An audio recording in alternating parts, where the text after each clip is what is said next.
נחזור הערב לאחד היעדים המרכזיים של חמאס, בסיס אוגדת עזה, ולקצין שלחם במחבלים בזמן שמשפחתו מסתתרת בבסיס. סגן אלוף אודי מדינה סגר את השבת של שמחת תורה כשאיתו בבסיס אשתו וילדיו. בבוקר שבת הם מצאו את עצמם בלב מתקפת טרור רצחנית. אורי לוי והצלם אבינועם חזרו איתו לראשונה לשבילי הקרב הקשה במחנה מפקדת אוגדת עזה.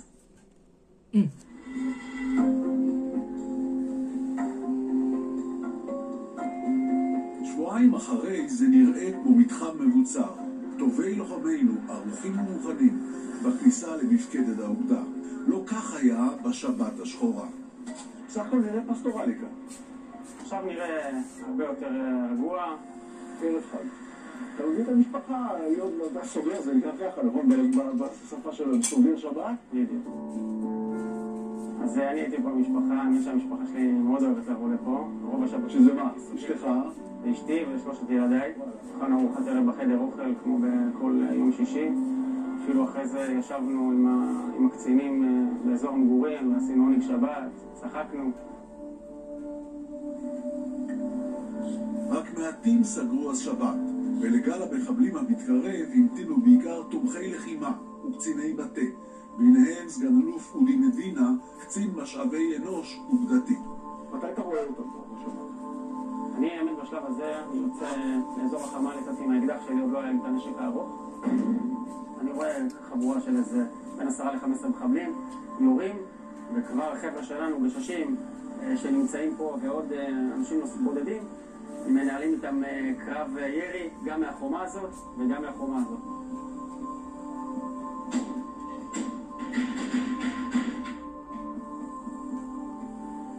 בשלב הזה אני כבר פוגש את החייל שלי מכיתת כוננות, לוקח את הנשק הארוך שלו, את האפוד שלו, ומצטרף אליהם לפה. גם בחורים האלה תפסנו עמדות ומפה, ירינו מפה.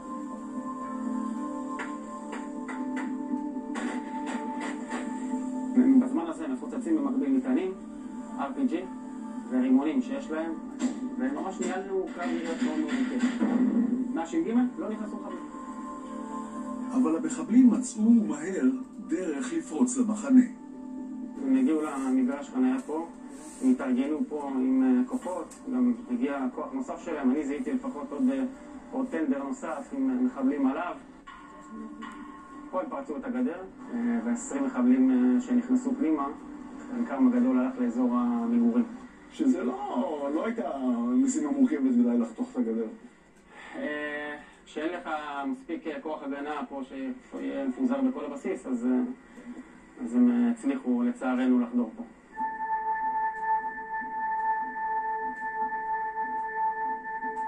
ומכאן הכל פתוח ופנוי למחבלים, ובין השבילים ממתינים מתי מעט לסדרה של קרבות בתוך הבסיס. זה השביל שמוביל בעצם למגורים. זה השביל שמוביל למתחם המגורים.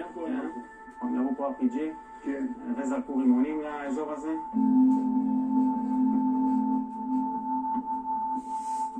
בתוך כל אימת הקרב יודע סגן אלוף אודי מדינה שמשפחתו נמצאת כאן, חשופה כמו כולם.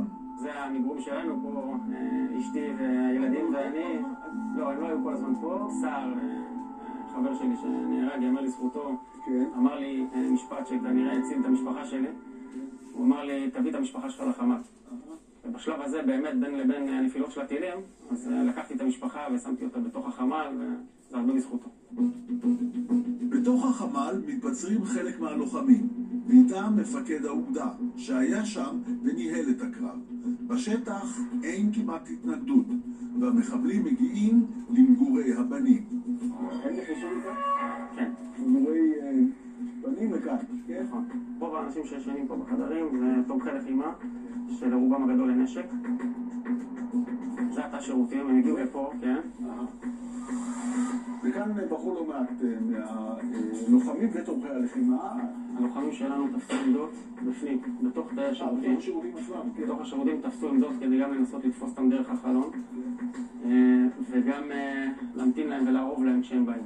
זרקו פה המחבלים רימונים, ואחרי שהם זרקו את הרימונים הם נכנסו פה עם אש. הלוחמים שלנו הצליחו להרוג את אחד המחבלים. שוב לצערי אחד מהלוחמים שלנו גם נפל פה. אני ועוד קצין הגענו לפה והוצאנו אותם מפה. היו פה 4 אנשים סך הכל בתוך השירותים. אז המחבלים בזמן הזה עזבו את המקום, זה היה כמה דקות אחרי כבר, הם כבר התקדמו למתחמים הבאים שלהם. הם פשוט רצים בתוך הבסיס הם המשיכו כדי למקסם את הפגיעות שהם עשו פה. לגמרי. אני רואה את הקרב הזה, אתה בסופו של דבר קצין משאבי אנוש, נכון? נכון. לא בדיוק, בוא אף אחד לא שומע, לא לוחם מתמחה ודברים מהסוג הזה. אני בעצם קצין משאבי אנוש לאוגדה השנתיים קצת האחרונות. כן. בתחילת האירוע שיצאתי מהחווה, יצאתי עם האקדח האישי שלי. אני לא נושא נשק ארוך. אתה מספר על חלק מהפעולות שלך, זה פעולות של לוחם מיומן. עכשיו, זה המציאות שדחפה אותך לדבר הזה, נכון? אני חייב להגיד לך שזה לא רק אני פה. היו פה לא מעט אנשים וקצינים ואנשים שהם לא לוחמים. איתי כתף אל כתף, נלחם קצין ביטחון מידע, קצין הדת של האוגדה. אנשים שהם חברי כיתת כהנות שהם בכלל תומכי לחימה, אם זה מאנשי טכנולוגיה ואנשי משאבי אנוש ואנשי לוגיסטיקה, וכולם פה עשו הכי טוב שהם יכולים כדי לבלום את המתקפה האכזרית הזאת. סגן אלוף אודי מדינה כמעט בודד רץ מזירה לזירה. שמעתי את המחבלים הולכים פה ואני ממש מעבר לאזכורית הזאת. ואני שומע ורואה את הצללים שלהם. שכבנו מתחת לאזכורית הזאת בשקט. לא אתם עוברים, יריתי פה באחד מהם. פה הרגתי מחבל אחד, ממש מתחת. ואחרי שהם זיהו את זה הם פשוט פתחו עלינו באש. מכל הכיוונים, כל המחבלים שהיו פה. באזור הזה, בשבילים, שהוא יצא להילחם, הוא יצא להסתר על המחבלים. וסגן אלוף שר מכלוף נהרג פה אחרי קרב עיקש. מגורי בנות. כן, מגורי הקבע של הבנות של גדוד תקשוב. הם נכנסו לכאן, כמו שאתה יכול לראות, החדרים נרסו לגמרי. הם ממש עברו חדר חדר. זה אחרי השיפוץ שאנחנו עוד מנסים להחזיר את שירות. ממש עוברים פה חדר חדר. בשלב מסוים גם התבצעו פה וניסו להתארגן פה מחדש עם חוליה. במגורי הבנות, למרבה המזל, פגשו המחבלים בעיקר חדרים ריקים. הבנות המעטות שהיו כאן נסוגו לחמ"ל, בזמן.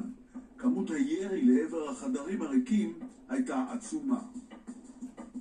הקרב עוד רחוק מסיומו. עשרות מחבלים נעים בחופשי בשבילי מפקדת האוגדה במשך שעות ארוכות. בשלב הזה כבר הבנו שיש פה המון מחבלים, אנחנו היינו 2, אז חילצנו לנקודות אחרות כדי לנסות לאתר אותם ממקום אחר. הם המשיכו להתקדם. אחת החוליות התבצעה פה, גם באזור של החדר כושר, גם בחדר כושר לפנים, ובאולם ספורט וגם במתחם הזה של המועדון.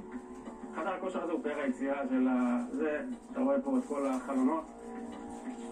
כמה טוב לדעת שיש חדר כושר בצבא. אצלנו לא היה כאלה, בחיי שלו. חדר הכושר בבסיס היה זירת קרב של ממש. אז ביום שבת הזה בבוקר אני ממש תכננתי לעשות אימון.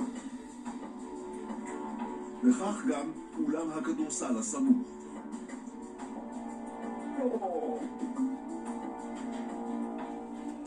בשלב הזה, לאחר שעות, הגיעו כוחות מיוחדים, אגוז ושלדג, כוח אש מסיבי, שבלם סופית את פלישת המחבלים למפקדת אוגדת עזה. פה נגמר האירוע, פה חיסלו את המחבלים. אז חלק גדול מהמחבלים התבצעו פה, ואחרי שהיה פה הירי וההסתערות, גם מי שברח החוצה נהרג, וידענו שהמתחם הזה, לפחות מתחם שאנחנו סיימנו לטפל בו. וסגן אלוף אודי מדינה לחם ובלם שעות ארוכות, והרגע הקשה מכולם עבורו היה בסופו של הקרב. פוגו שר הוא אחד החברים הטובים שלי. יוצא שאנחנו עושים את אותה שבת, אחת לחודש, אחת ל4 שבועות, 4 שבועות, אנחנו עושים פה שבת ביחד, תמיד עם המשפחות, והם האנשים האהובים עלינו, גם עליי וגם על אשתי, והילדים תמיד משחקים ביחד. וכל הזמן הזה ששר נלחם ומסתער, אשתו והילדים שלה, ואשתי והילדים שלי נמצאים בתוך החמה. והיא מבינה שמשהו מתרחש והיא לא יודעת עליו. אשתו של שר. אשתו של שר. ורק בשלב המאוחר יותר, אני בעצם לקחתי אותה לחדר, בתוך החמ"ל, ובישרתי לה ששר נהרג. גם לי באופן אישי זה אחד הדברים הקשים שיצא לי לעשות, כי היא גם חברה. וגם שר הוא חבר מאוד טוב. דרך נורא עצובה לסיים טיול שלך.